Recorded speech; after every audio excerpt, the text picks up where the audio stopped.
Isyo. Serbisyo publiko. Aksyon Radio! Sa Bacolod, Aksyon Radio. Aksyon Radio!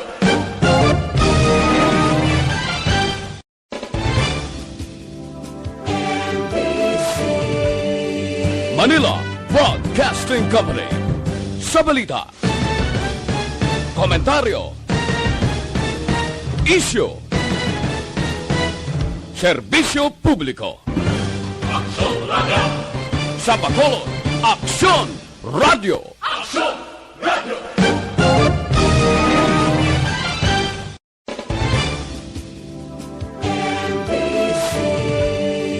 Manila Broadcasting Company. Sa balita.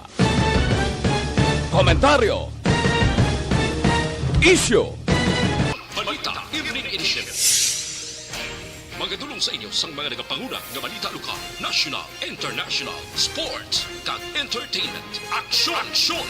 Balita Evening Edition. Kagkaroon ang inyo news team. Una sa balita, una sa aksyon. Mayong gabi syudad sa Bacolod, Western Visayas, kag bugos nga Pilipinas. Welcome na sa pagpangalagad sa Aksyon Balita Evening Edition. Karong adlaw Webes, Mayo 27, 2021. Ako ang inyong atag balita, Aksyon Dale Salazar. Para sa mga headlines, una kita sa mga balita lokal. Show cause order gini-issue sa Office of the Provincial Agriculturist sa hindi pagbayad sa masobra 1 milyon sa catering services. Liga ng mga barangay, gintalakay ang mando ni Presidente Duterte batok sa mass gathering. Sa balita national, impeachment complaint batok kay Associate Justice Leonen ginbasura. Gobyerno ginatunan ang pagtugot sa mga OFW nga magpili sang brand sang COVID-19 vaccine. Detalye sa mga balita lokal pagkatapos gid lamang sini. Bakit kailangang magpabakuna? Bakit nga ba vaccination? Ang pandemyang ito ay kumuha ng maraming buhay at patuloy pa nitong nilalagay sa peligro ang buhay ng nakakarami. Pinahina din nito ang ating ekonomiya at maraming Pilipino ang nawalan ng trabaho dahil dito. Sa pagkatuklas ng bakuna laban sa COVID-19, nagkaroon tayo ng oportunidad na malabanan ang pandemyang ito. Sa tulong ng mga bakuna, ay may iwasan natin ang sintomas ng impeksyon at posibleng maiwasan din ang malalang impeksyon at matigilan ang pagkalat nito. Gayunpaman, gaya ng iba pang mga bakunang ginagamit sa nagdaang dekada, ang abilidad nitong protektahan ang ating komunidad ay tataas lamang kung hindi bababa sa 70% ng ating populasyon ay bakunado. Halimbawa, kung ang iyong barangay ay mayroong 100,000 katao, hindi dapat bumaba sa 70,000 ang dapat mabakunahan upang matiyak na proteksyon ang buong komunidad. Kaya ating tandaan, ang pagbabakuna ay hindi lamang para sa iyo o sa iyong pamilya. Ito ay para din sa iyong barangay, lungsod at probinsya. Tara, sa Vida Vaccination! Aling mga bakuna ang gagamitin sa Pilipinas? Sa ngayon, may limitadong supply ng bakuna sa buong mundo. Sa katunayan, halos 80% ng stock sa buong mundo ay nabili na ng mga mayayamang bansa. Dahil dito, walang iisang kumpanya ang maaaring mag-supply ng 110 million na bakuna sa Pilipinas, kaya naman nakikipag-usap ang ating gobyerno sa 7 manufacturers. Sinisiguro natin na ang mga bakuna na to ay makakatanggap ng Emergency Use Authorization at kung may EUA sila, doon lamang sila bibilhin at gagamitin ng ating gobyerno para sa ating vaccination program. Nagbibigay ang EUA ng assurance o katiyakan na ang bakuna ay dumaan sa masusing pagsusuri at nirerekomenda ng mga independent na eksperto sa atin. Hindi mo rin kailangan mag-alala. Ang bakuna laban sa COVID-19 ay hindi magbibigay sa iyo ng COVID na sakit. Tara, sa Vida Vaccination! Magkano ang babayaran ko para mabakunahan? Ibibigay ng gobyerno ang bakuna ng libre. Wala kang dapat bayaran para magpabakuna. Tara, sa Vida Vaccination! Sino ang unang makakapagpabakuna? Dahil kailangan nating masiguradong patuloy na makakapagtrabaho ang ating health system para maalagaan tayo, ang mga medical frontliners ang unang makakatanggap ng bakuna. Susunod dito ay yung mga eligible na senior citizens dahil sila ay nasa greatest risk ng severe infection o kamatayan. Alam natin ito dahil sa ating lokal na datos na mas mapanganib ang COVID-19 sa mga matatanda. Ang pagkakasunod-sunod na kung sino ang unang makakatanggap ng bakuna ay natukoy sa tulong ng mga eksperto. Tara, sa Vida Vaccination! Kailan at saan ka dapat magpabakuna? Ang inyong national government ay nakikipag-ugnayan sa mga lokal na pamahalaan upang maihatid ang bakuna sa inyo. Ang lokal na pamahalaan or LGU nyo ang maghahanda ng pagpaparehistro at pag-ayos ng schedule ninyo sa pagpapabakuna. Mangyaring abangan ang anunsyo at instructions na magmumula sa inyong mga mayor or governors ukol dito. Tara, sa Vida Vaccination! Ano ang kailangan mo bago magpabakuna? Habang hinihintay natin ang pagdating ng mga bakuna, kumuha lamang ng impormasyon sa mga mapagkakatiwalaang sources. Magtanong lamang sa mga licensed medical professionals ukol sa wastong pagbabakuna para sa COVID-19. Matuto rin tayong mag-verify ng ating mga nababasa o naririnig. Tanging tamang impormasyon lamang ang makakapaggabay sa ating desisyon na magpabakuna. Ang inyong health history ay mahalaga din sa pagtukoy kung dapat ka bang bakunahan o hindi, kung anong bakuna o angkop sa iyo. Kaya naman, importanteng seryosohin natin ang health screening na ito. Magpakita sa araw ng inyong screening at ideklara ang inyong complete health history, gaya ng allergies o mga risk factors o mga sakit noon. Masusuri ka lamang ng tama ng isang health professional kung ibibigay mo ang mga hinihiling na impormasyon. Kung hindi ka naman sumailalim sa screening, hindi ka maaaring i-book o i-schedule para sa pagpapabakuna. Tara, sa Vida Vaccination! Ano ang kailangang gawin sa araw ng pagbabakuna? Pumunta kayo sa vaccination site kung saan ka nakalista. Huwag kalimutan magsuot ng face mask at face shield. Bago katurukan ng bakuna, kailangan mong pumirma ng isang informed consent. Sa pagpirma ng dokumentong ito, ay pinapatunayan mo na voluntaryo kang magpapabakuna at alam mo ang mga benepisyo at posibleng side effects nito. Huwag din kalimutan ang mga minimum public health standards habang nasa vaccination site. Katulad lamang nagpag-maintain ng 1 metrong layo sa iba at pagsasanitize ng inyong kamay habang naghihintay. Pagkatapos mong mabakunahan, ay makakatanggap ka ng isang vaccination card at malilista dito kung kailan ka nabakunahan at kung kailan ang iyong susunod na appointment. Mananatili ka muna sa vaccination site ng 1 oras upang obserbahan ka sa mga di pangkaraniwang na sintomas o adverse events.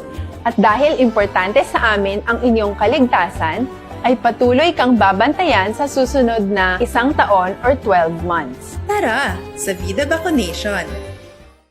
Ano ang dapat gawin pagkatapos magpabakuna? Maaari kang makaranas ng side effects tulad ng sa trangkaso, pero mawawala naman ito dapat pagkatapos ng ilang araw. Huwag mag-alala, senyales to... Balita mula sa aksyon! Aksyon Radio Philippines Standard Time lasay sa 16 sa kagkaroon sa detalye nasang mga balita lokal. Ginpadalaan sang show cause order sang Provincial Legal Office, ang Office of the Provincial Agriculturist kon OPAS sang Negros Occidental. Agot ipathag kung ano ang rason sini pagbayad sang masobre sa kamilyon ka pesos sa catering services. Suno kay Provincial Legal Officer Attorney Alberto Nelias Jr. Gilayon man nga nakapadala sang pagpathag ang pamuno sang OPANG sa Attorney Japet Masculino. Apang nagpamalibad si Nelias sa pagdetalye sa kaundan sang pathag sini, bango din ang pagatunan pa sang ila talatapan na. Una na nga nagreklamo sa PLO ang catering services, bangod wala sila mabayaran sa sulod sang 3 ka tuig. Natala na nga magpagwa sang rekomendasyon ang PLO angot sa mga reklamo.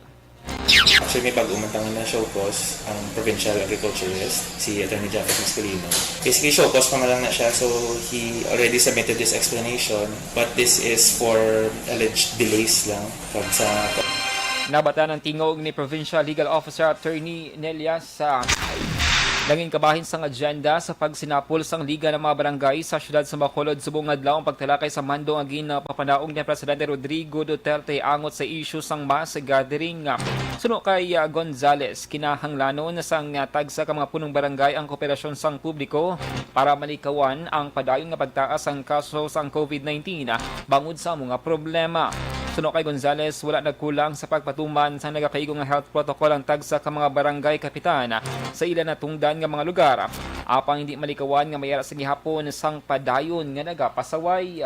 No, honestly, hindi kaniya mabantayan ng mass gathering 24/7. No, kay kami lang niyang bantayan ng task force disiplina, barangay level or city level ang yung bantayan. So, ang ato na appeal is, hindi man siya new sa aton, kay ang new man lang is ma-face consequence sa punong barangay. Nabatyan si Liga ng mga Barangay President Lady Gles Gonzales. Gindala si isa ka punerarya sa may siyudad sang Himamaylan ang bangkay sang ginaligar miyembro sang NPA nga napatay sa enkwentro sa tunga sang 94th Infantry Battalion kag NPA sa may sitio Bugo Barangay Buena Vista siyudad sang Himamaylan kahapon nga daw Miyerkules. Sulo kay Army Captain Mark Anthony Cardinosa ang CMO sang 302nd Infantry Achiever Brigade. Tuyo sa mga soldado nga makilala ang napatay nga NPA, isa ka lalaki nga nabanta na edad 25 to 30 anyos. Suno kay Cardinosa, nagpangabay na ini sa kapitan sang Barangay Buena Vista nga buligan ang kapulisan sa pagkilala samtang nagapadayon man ang investigasyon. Madumduman na stress sa 30 sa tong Miyerkules ng hapon samtang nagapatigan sang combat operation sa mga katapos ang Philippine Army na enkwentro sa Mayni ang ginabanta 7 ka NPA. Nakulit po sa barangay captain, mag-enter man sa barangay Balita para matabang, mulit siya nga po, 1955 volt caliber. At the same time, ang sa ang portion sang tingog ni Army Captain Mark Anthony Cardinosa. Sa katapusan nga balita lokal, inagurahan sa mabot nga Sabado, Mayo 29, 2021 ang Negros Occidental Food Terminal Market sa piyak sa Ayala Malls Capital Central sa Maydala North Capital San Juan, siyudad sa Bacolod. Ini nga proyekto ang nagabalo sang 114.6 million pesos kag may duha ka panalgan. Ang ground floor ang may 13 tanan ka mga rentable kitchens, 14 ka rentable storage areas, 10 ka bagsakan areas, 10 ka food kiosk, 24 ka fish stalls, 7 ka meat stalls, 8 ka dry goods, kag 16 ka vending kiosk. Sa ikaduha nga padalgan, napahamtang naman ang 6 ka magagmay nga function halls nga sarang makakomodar sang 132 ka mga persona sa kada isa, kag 7 ka iban pa kang makakomodar sang 360 ka mga tawo sa kada isa. Ginumpisahan ang construction nagligad ng Enero 1 tuwag 2017. Una sa balita, una sa aksyon. Action Radio Philippines Standard Time alas 6:20 KBC Plus, mga ka-aksyon na boost your immunity with KBC Plus.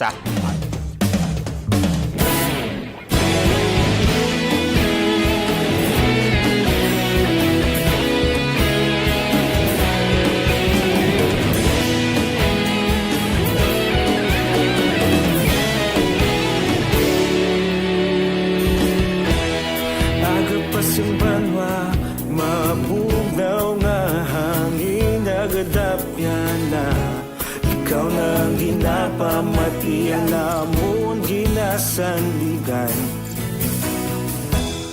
Tingog sang probinsya kamatuuran ginapalap na minsay nga may dala paglaom kag kasanan.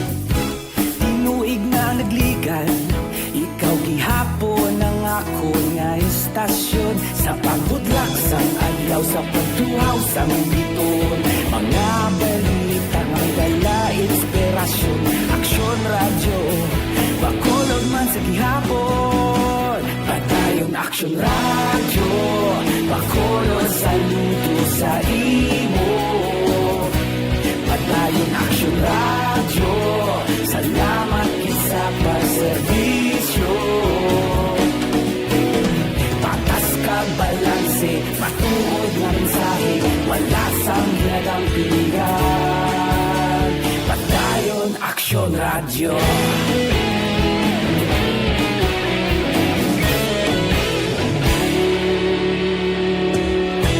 Makulong nun kag negrosanon inyong pamatian. Istasyon nga nagapalaplag sang kamaturan. Mabakod nga prinsipyo, reporter handa sa serbisyo. Kahapon, karun kag sa gihapon, kita magapadayon. Tinuig na nagligan, ikaw gihapon ang ako nga estasyon. Sa pagbutlak sang adlaw, sa pagtuhaw sang bituon, mga balita na may dala inspirasyon. Aksyon Radio, bakolon man sa gihapon.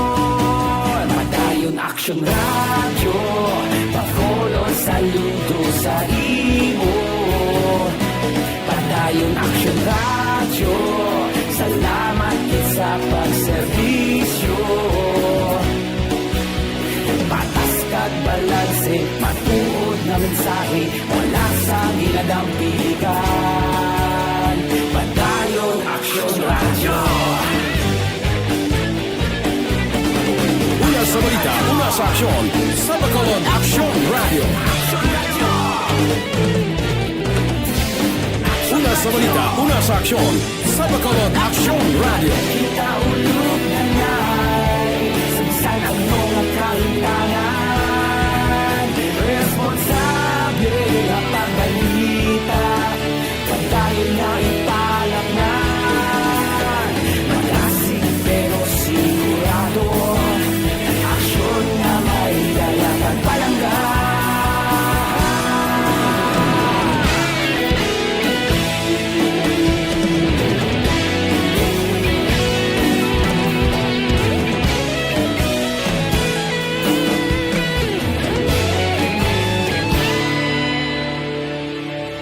Padayon Aksyon Radio, bakolod saludo sa imo. Padayon Aksyon Radio, salamat kit sa pagserbisyo. Padayon Aksyon Radio, bakolod saludo sa imo. Padayon Aksyon Radio, salamat kit sa pagserbisyo. Patas kag balanse, matuod na mensahe, wala sang ginadampikan. Padayon Aksyon Radio.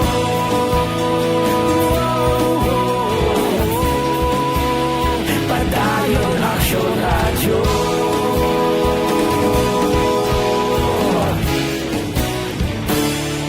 Padayon Aksyon Radio.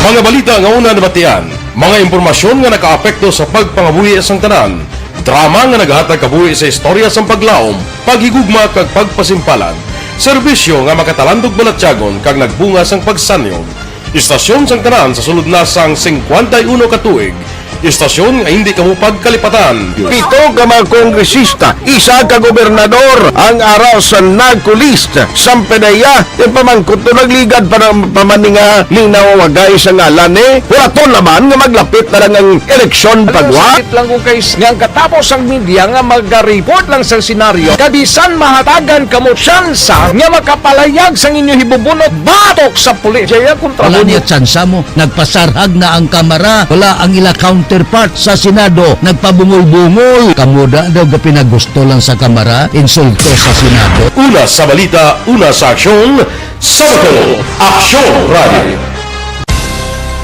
Today, DOA is confirming that a 38-year-old female Chinese patient under investigation, or PUI, is positive for the novel coronavirus 2019-10-CoV. I issued an order. Sa aksyon!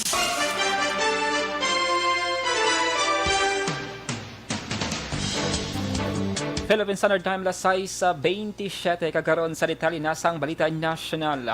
Ginbasura sang House Committee on Justice ang impeachment complaint bago kay Supreme Court Associate Justice Marvic Leonen sa botong 37-0 pabor nga ibasura ang reklamo bangod sa insufficiency of form kag substance sang reklamo ni Edwin Cordevilla, ang Secretary General sang Filipino League of Advocates for Good Government.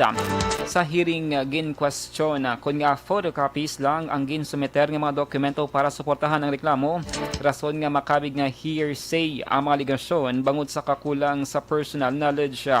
Ginpahag ni Senior Deputy Speaker Salvador Leachon nga makabig nga unsigned pleading upon scratch paper lang ang reklamo bangod ginbase lamang ini sa mga nabasa sa report. Sunod naman kay Deputy Minority Leader Carlos Isaganizarate, huring-huring lang ang ginbasihan sang reklamo.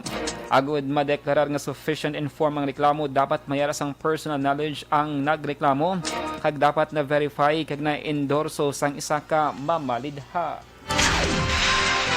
Ginakonsiderar ni Presidente Rodrigo Duterte ang pag-amyenda sang COVID-19 vaccination program sang Pilipinas para tugutan ang mga OFW nga magpili sang brand sang bakuna nga gina-require sang ilang mga employer.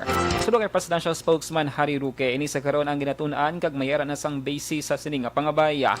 Pero suno kay Roque, ang kada pulisa sang gobyerno ang dapat nga ma-comply sa constitutional provision ango sa equal protection of the law. Una na nga panawagan sa mga otoridad nga magpabakuna kontra COVID-19 kung mayara sang available nga bakuna anuman ang brand. Sa katapusan nga balita national, patay ang duha ka mga personnel sang government arsenal sa Limay Bataan kag duha ka ampilason matapos ang pagsigabong sang Miyerkules nga adlaw kun kahapon. Base sa report sang kapulisan, ang napatay ang kilala nga Sanday Ricardo Solomon 40 anyos kag Marvin Tatel 38 anyos matapos naglupok ang mixture sang explosive chemicals nga ila ginauyatan sa wala pang may baluan nga rason. Ang chemicals ang ginausad sa paghimo sang bullet primers. Nakaangko naman sang minor nga kapilasan Sanday Macreldo Rodriguez, ang chief sang grupo nga nagahimo sang report sa iyang desk, kag si Alan Wisco nga naga-check naman sang hydraulic system. Suno kay spokesman Arsenio Andolong, nagpalamot na sang simpatiya si Defense Secretary Delphine Lorenzana sa pamilya sa mga biktima kag nagpasiguro nga makabaton sang buliga. Padayon sa karon ang investigasyon sang otoridad. Sa balita, una sa aksyon! Lasay sa 29 Action Radio Philippines Standard Time, DTX 500 capsule mga ka-aksyon sa may mga fatty liver, mag DTX 500.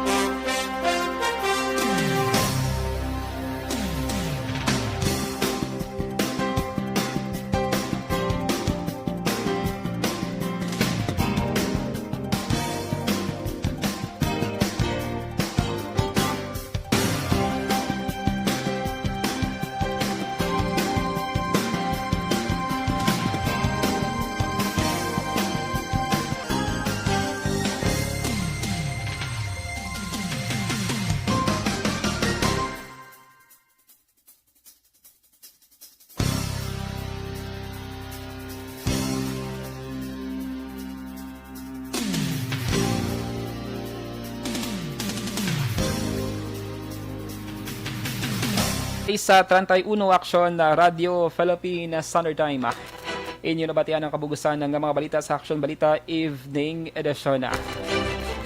Karon nga adlaw Webes sa Mayo 27, 2021. By the way, advance happy birthday kay Nanay Maria Morena dira sa may Barangay Sumag, Syudad sang Bacolod. Salawat ako ang inyong atawag balita Aksyon Day Salazar. Una sa balita, una sa Aksyon sa Bacolod Action Radio.